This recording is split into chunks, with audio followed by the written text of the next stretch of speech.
Good morning and happy Thursday. I hope y'all are having a great start to your day. I'm super grateful to be alive today. Just finishing up here at the gym. Just getting back to it after taking a few days off from being sick. I started not feeling so well Sunday morning, and by Sunday afternoon, I was completely shut down, and I was in pretty bad shape for a few days. I went through everything, fever, chills, no energy, the whole 9 yards. And that leads me to the message, though, that I have for you today, which is listen to your body. Your body knows you better than you know yourself.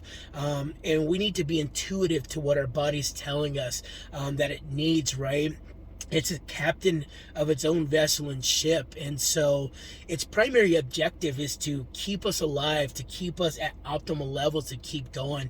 And it's easy to get lost and not, wanting to listen to that because we're always in this hustle grind, getting after it. We're working hard, working at the gym, doing all these things, pushing ourselves to the limit.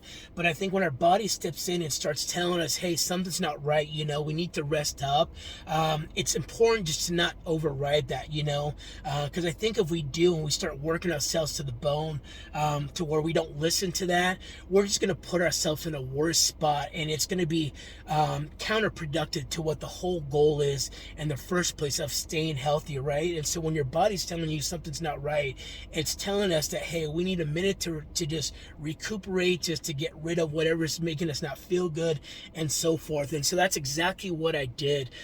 Instead of trying to force the workout when I wasn't feeling well and this and that, I just listened to my body and just said, hey, we just need to shut the operation down for a few days until we get past what this is, and then we can get back to it. So I would say don't be afraid to do that, right? It's hard because we do have a lot going on. We are trying to accomplish a lot in life. But, again, it comes back to you. If your body steps in and starts telling you that something's not right, it's for a good reason. And so we just don't want to break past that point to where we just put ourselves in a bad spot to where we're no good to no one just because we didn't listen to the very thing that keeps us alive 24/7, 7 days a week. So take that with you. It's going to take me a few days to really recuperate because I didn't eat for a few days. I gotta get back to getting my strength and all of that, but feeling a lot better than I have been the last few days for sure. And so I hope y'all take that message seriously. If your body's telling you things aren't right, just shut things down. Don't be afraid to listen to your body. It knows you better than you know yourself. And if you need to rest up because you're not feeling good, then that's what you need to do, and you can get back to it. But with that, I hope you have a great day.